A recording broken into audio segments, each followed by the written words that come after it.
Hoy hablamos de tecnología en el mundo del FM, la gestión de lugares de trabajo, Facility Management, y vamos a explicar aquellas partes que normalmente quedan más olvidadas a la hora de hablar de tecnología en este mundillo de la gestión.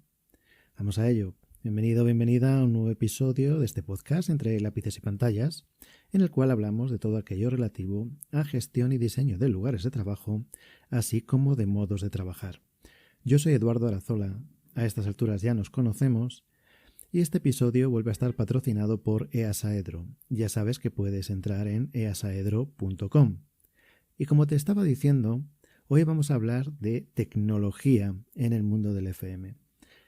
¿Qué nos puede aportar la tecnología y qué tecnología podemos usar?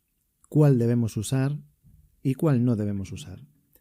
Básicamente, el mayor problema que hay actualmente, y cuando hablamos de actualmente me refiero ya desde un tiempo atrás, es que al pensar en tecnología parece que solamente se piensa en software. Hay muchísimo software para poder utilizar en la gestión, tanto de manera general como de manera particular para unas cuestiones en concreto, y se pueden adoptar muchas maneras tanto de adquirirlo como de utilizarlo. Sin embargo, lo que se suele olvidar más a menudo es la parte física de esa tecnología, es el hardware. El software no se suele olvidar, lo que se suele olvidar es el hardware. ¿Qué quiero decir con esto? Pues que se suele prestar mucha atención a aquello que interpreta datos, aquello que ordena datos en una pantalla, pero no se le presta tanta atención a la obtención automatizada de esos datos. Y para que la tecnología sea lo más útil posible, se debe pensar en las dos cosas. Se debe pensar en combinar una parte de aparatos físicos con una parte de ayuda a la gestión de esos datos que se han conseguido mediante aparatos físicos. Y no solamente es una cuestión de interpretar datos, sino de conseguir que de una manera remota esos aparatos también puedan funcionar sin la necesidad de un desplazamiento y además de una manera lo más preciso posible. En estos casos hay varias áreas que son de una utilidad bárbara en lo que se refiere a utilizar o no utilizar tecnología. Estaríamos hablando en el caso de la climatización, por poneros un ejemplo. Todo lo que se refiere a aire acondicionado, climatización, calidad del aire, temperatura, humedad, todo esto es algo en lo que la tecnología ayuda muchísimo. Y si seguimos el procedimiento completo, aparte de tener unas unidades de aire acondicionado, unas condensadoras, unas evaporadoras, etcétera, etcétera, pues lo que se requiere es de algo que tenga la captación de datos. Un termómetro, un sensor, una sonda en alguna parte, que vaya enviando información a través de este sistema de hardware a algún tipo de, digamos, cerebro electrónico, donde toda esa información llega, de alguna manera se ordena y se muestra a la persona. Y es la persona quien, a la vista de esos datos, ya ordenados para que sean fácilmente interpretables o lo más fácilmente interpretables posible, con su saber hacer, con su experiencia, con sus conocimientos técnicos y con su sentido común, sea capaz de tomar acción y pedirle a través de esa interfaz de software a esas máquinas que trabajen de una cierta manera. Bien que suban unos ciertos parámetros, los bajen o que se mantengan entre medias de unos ciertos intervalos. Evidentemente, todo lo que se refiera a automatización es algo muy útil porque siempre puedes pedirle a las máquinas que estén trabajando entre una temperatura y otra temperatura y que automáticamente se regulen. De hecho, muchas de las máquinas ya automáticamente se regulan. En el caso de redundancias, cuando tienes dos unidades de aire, para alargar su vida útil, las propias máquinas tienen la posibilidad de interconectarse y de ir regulando la potencia que van utilizando, no solamente para una cuestión de eficiencia energética, sino para alargar esa vida útil y no estar utilizando siempre la misma y la otra solamente cuando haya algo de mantenimiento, cuando haya un pico de calor, depende de lo que tú hayas programado o no programado, lo que tengas en tu, digamos, libreto de actuaciones, ¿no? Por una parte, el conocer los datos de temperatura cuando no estás y en lugares donde no estás es algo tremendamente útil. Muchas veces se da por supuesto, se asume que hay una serie de actuaciones que debes hacer para, por ejemplo, reducir la factura eléctrica. Y sin embargo, luego, pues si tienes la capacidad de hacer unas mediciones reales, te puedes encontrar con que eso pues no era como tú pensabas. Por ejemplo, una duda que hay siempre, es algo muy recurrente. ¿Qué consume más una instalación de aire acondicionado que está funcionando todo el tiempo, las 24 horas del día, o una instalación de aire acondicionado que se apaga fuera del horario laboral? Si está funcionando durante todo el día, pues lógicamente se va a estar funcionando de la manera que consuma menos energía posible durante ese funcionamiento. Y esto va a producir además que no haya unos picos tan grandes que solventar en cuanto a exceso o defecto de temperatura. De tal manera que se va a conseguir que siempre la oficina, haya gente o no haya gente trabajando, se mantenga entre medias de un intervalo de temperaturas. Sin embargo, está consumiendo las 24 horas del día. Por otro lado, existe la posibilidad de que las máquinas se apaguen cuando no haya personas en la oficina. Y esto va a hacer que el consumo sea o cero o lo más cercano a cero posible durante esas horas, pongamos por la noche, pero sin embargo por la mañana cuando se conectan tienen que suplir de la manera más rápida posible un gap de temperatura que de otra manera no tendrían.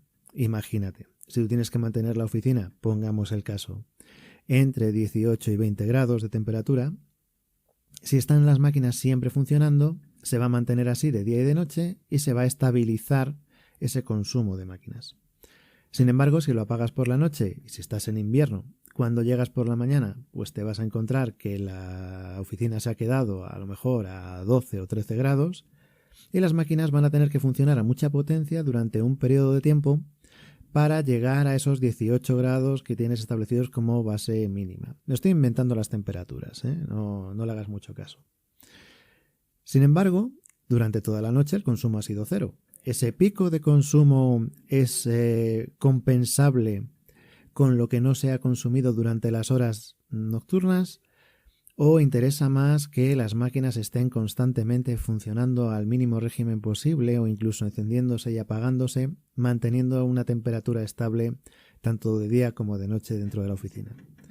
¿Cómo vas a saber esto? En muchas ocasiones se asume. Y cuando se asume, lo que se suele asumir es que por la noche hay que apagar las máquinas. Sin embargo, cuando se toman datos durante las 24 horas, cuando se tiene tecnología que te permite ver el consumo general después de hacer las pruebas, en muchas ocasiones, te das cuenta de que es más económico y que consumes menos al final del mes, la factura eléctrica es más baja, si dejas las máquinas funcionando las 24 horas del día. Del mismo modo, también existe la duda de si es mejor para las máquinas que siempre estén funcionando una de las dos o funcionando de manera alternativa a tope, es decir, que esté funcionando una máquina, cuando tienes una redundancia, esté funcionando una de las máquinas al régimen que tenga que funcionar y después de manera programada se apague y funcione la otra máquina al régimen que tenga que funcionar. Si hay redundancia realmente, con una de las dos máquinas solamente tiene que cubrirse las necesidades térmicas. O existe la duda de si es mejor que estén funcionando las dos a un régimen más bajo, en el caso de que tenga la posibilidad de hacerlo, que cada vez es más posible, según la tecnología de las máquinas, que funcionen a diferentes potencias, diferentes regímenes de exigencia. Todo esto, la única manera que hay de saberlo realmente es hacer las pruebas. ¿Por qué? Porque al final dependes de un ambiente, el ambiente depende de los cerramientos, depende del uso que se esté dando dentro de la oficina, orientaciones solares, etc. No es nada sencillo a través de un libro de instrucciones de la máquina. Tienes que hacerlo y tienes que averiguarlo tú a través de tu gestión, que es algo que te compete. Y acabamos de hablar de algo, pues, en tema de temperatura, que suele ser la principal fuente de quejas dentro de una oficina. Pues ya sabéis que si hace frío, que si hace calor. Y siempre hemos comentado que la única manera de contestar de forma fiable a eso es dar un dato incontestable, que es una cifra, que es la temperatura. Es decir, no es cuestión de que tengas frío o de que tengas calor, sino que la normativa de la localidad en la que está la oficina obliga a que se mantenga este ambiente entre esta temperatura y esta otra en invierno o en verano, dependiendo, van variando los intervalos. Si eso se cumple, no existe posibilidad de queja, porque habrá personas que, imaginémonos, a 18 grados tengan frío y otras personas que a 18 grados pues tengan calor, por poner una temperatura. Entonces la cuestión no es si tienes frío o tienes calor, sino ¿la normativa permite que la oficina esté a 18 grados? Sí. ¿Lo está? Sí. Pues quien tenga frío tendrá que abrigarse y quien tenga calor no tendrá que abrigarse. Pero es algo incontestable que se está a 18 grados. Bien, esto nos estábamos un poquito saliendo del tema, pero la tecnología lo que nos ayuda es a recibir esos datos y también a gestionarlos. Pero por otro lado, hay una cuestión de automatización. La automatización es algo que se debe trabajar de una manera muy consciente. Y muchas veces esa automatización proviene del uso de estas tecnologías, es decir, muchas veces condicionan el programa que tienes, a lo mejor de mantenimiento o incluso de calidad ambiental dentro del espacio de trabajo, según lo que recomiendan los fabricantes o según las predeterminaciones del software que estés utilizando. Y esto, que a veces suena como una crítica muy destructiva, realmente no lo es. Y te voy a explicar. Cuando tú estás gestionando un espacio de trabajo, depende de qué tipo de empresa estés trabajando y cuál sea tu posición laboral, es muy probable que tú estés gestionando 1, 2, 3, 4, 5 espacios de trabajo para tu empresa. Y muchas veces te vas a encargar del FM de una localidad o de un área. Y si es una empresa muy grande, probablemente haya otros FMs que estén gestionando otras localidades. Y cuando ya se sube en la jerarquía, muy probablemente si hay FMs ya a nivel continental o incluso global, no son las personas que van a estar mirando un BMS o que van a estar pendientes de la temperatura de una oficina en concreto, sino que para eso habrá otras personas que se encarguen. Bien, ¿por qué digo todo esto? Porque los fabricantes de máquinas de aire, los desarrolladores de software, etcétera, en general van a tener muchos más datos reales de los que tienes tú. ¿Por qué? Tienen generalmente muchos más clientes en diferentes países, en empresas de una diversidad más grande, que tendrán a lo mejor pues espacios de trabajo más pequeños o tengan espacios de trabajo muy grandes o muy similares al tuyo y que hayan ido pasando además a lo largo de su experiencia por acoples para su propio programa.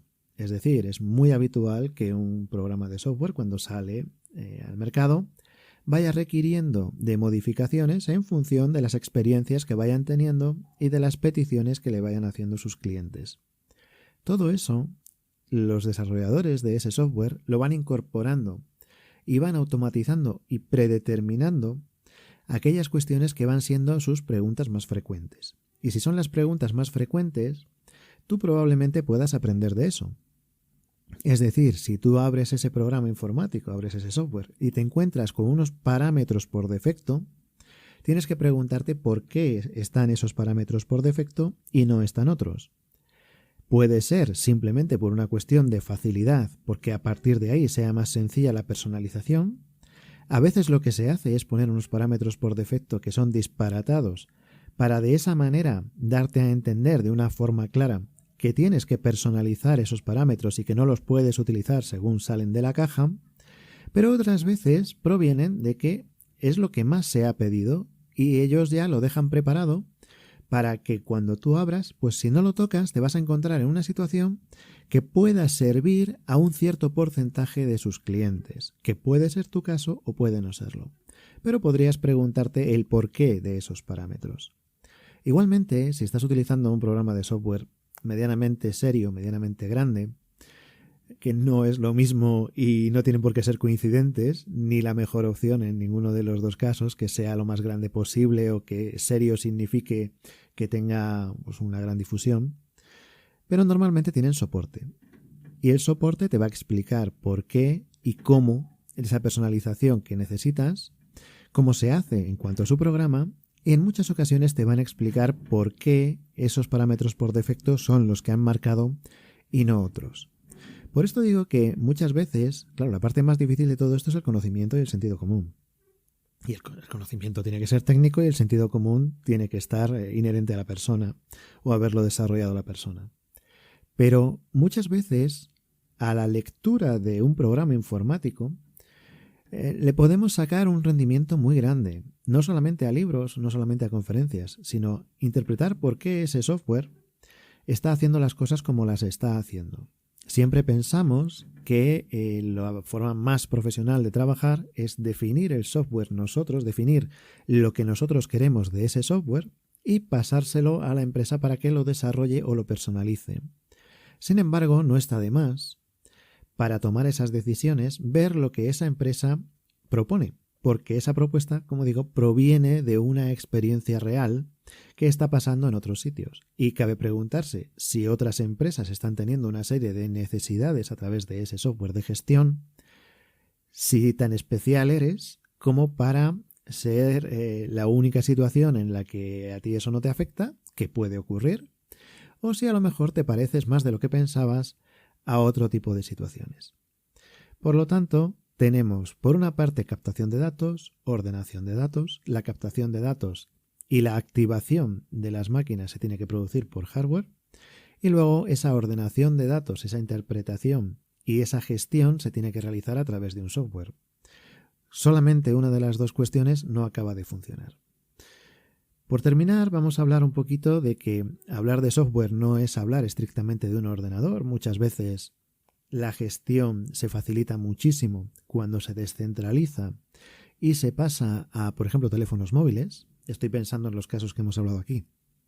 Tienes en Easaedro varios artículos, tienes incluso en este podcast varias reseñas y varios episodios hablando de la gestión de la reserva de los puestos de trabajo.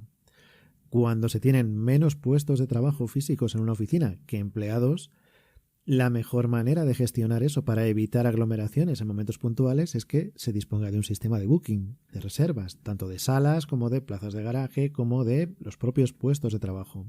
Y para eso existe software y existe hardware que identifica si el puesto de trabajo está libre o no está libre, y un sistema de booking que permita reservar en diferentes horas. El sistema de hardware luego permite ver el cumplimiento de si realmente una persona ha reservado pues entre las 10 de la mañana y las 12 y son las 10:15 y no ha comparecido, pues entonces el programa lo vuelve a dejar libre. Pero ¿cómo sabe que no ha comparecido? Pues porque tiene un elemento físico en ese puesto de trabajo que detecta si la persona ha llegado o no ha llegado.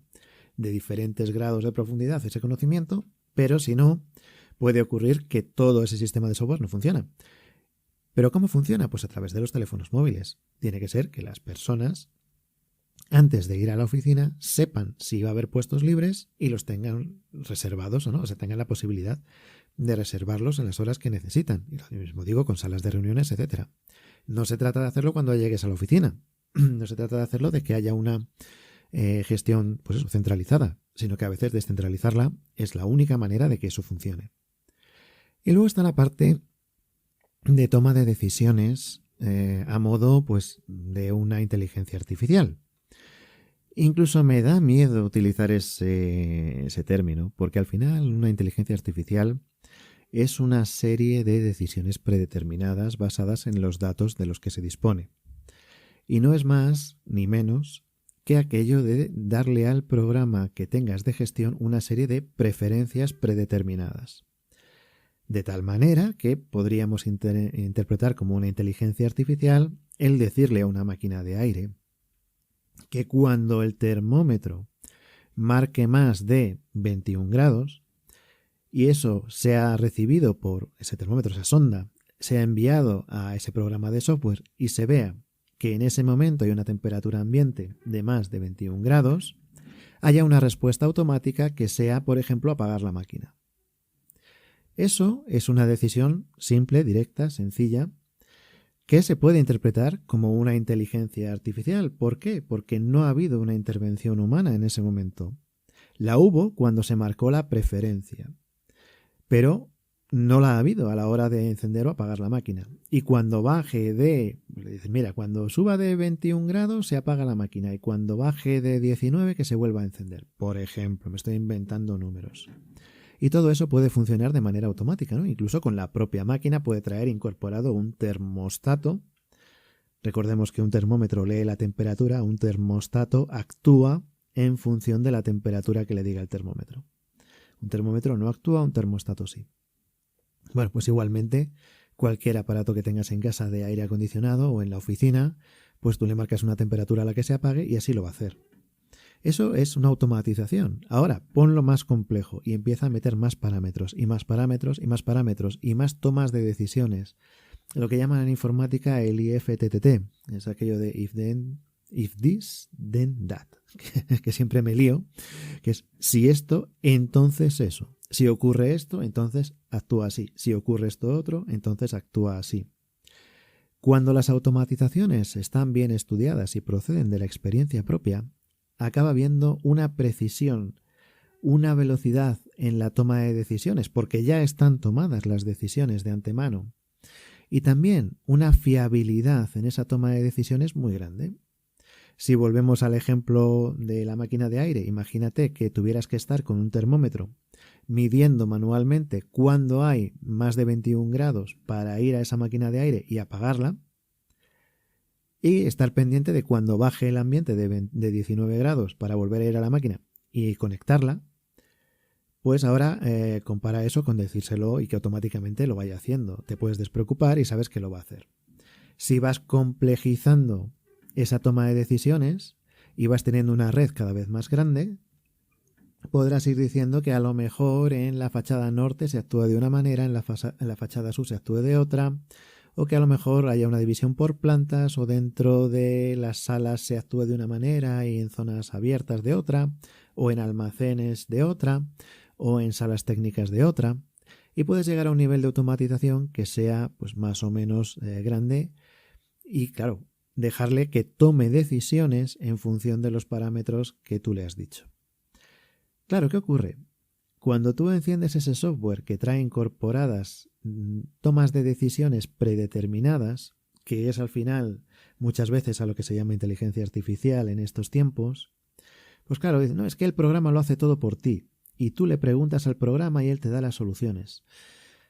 Entendamos que eso es aprovechar la experiencia de otros y que el programa se base en las tomas de decisiones predeterminadas para hacerte sugerencias. Evidentemente esto ocurre y se le puede sacar mucho provecho.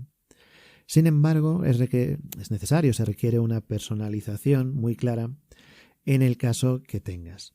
También te puede ayudar mucho esta inteligencia artificial, como ocurre ya desde hace mucho tiempo con los teléfonos móviles, a que esa personalización no sea tan difícil para ti. Hay teléfonos móviles que tú puedes configurar directamente por voz pidiéndoselo, hablando en tu idioma. Puede ser que tú no sepas, imagínate, conectar el Bluetooth de tu teléfono móvil y que no te haga falta saber dónde está ese menú en el que tienes que entrar para activarlo, sino que simplemente le digas, oye, actívame el Bluetooth y que ya lo haga automáticamente, por ponerte un caso igual de tonto, o incluso apagar el teléfono o, yo qué sé, pues poner el modo avión, piensa cualquier tontería. La que te apetezca.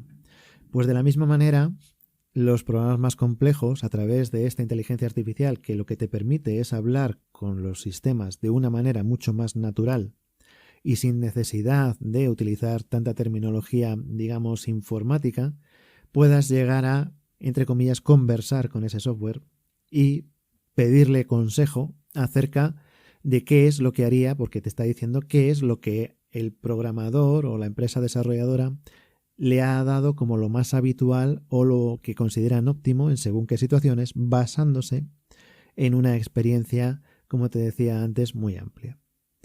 Por lo tanto, simplemente, ¿existe tecnología? Sí, existe tecnología, existen los BMS, que son estos cerebros de los edificios que actúan en función de lo que la maquinaria les va diciendo.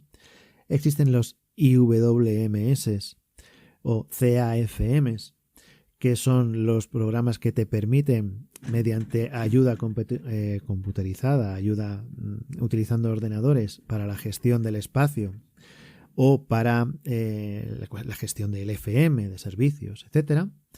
Mantenimientos, lo que llaman los Gmaos, en fin, hay un montón de software y también hay cosas que son más reducidas, como estábamos diciendo, pues oye, la gestión de la reserva de puestos de trabajo o incluso la gestión de la reserva de salas de reuniones o la gestión de la reserva de plazas de aparcamiento, que no hay por qué informatizar absolutamente todo y tenerlo todo completamente automatizado, sino que existen cuestiones lógicas y parámetros que muchas veces pues no te compensan tanto por coste como por tu capacidad de control de esa gestión a través de sistemas que a lo mejor requieren de mucha ayuda externa para poder funcionar.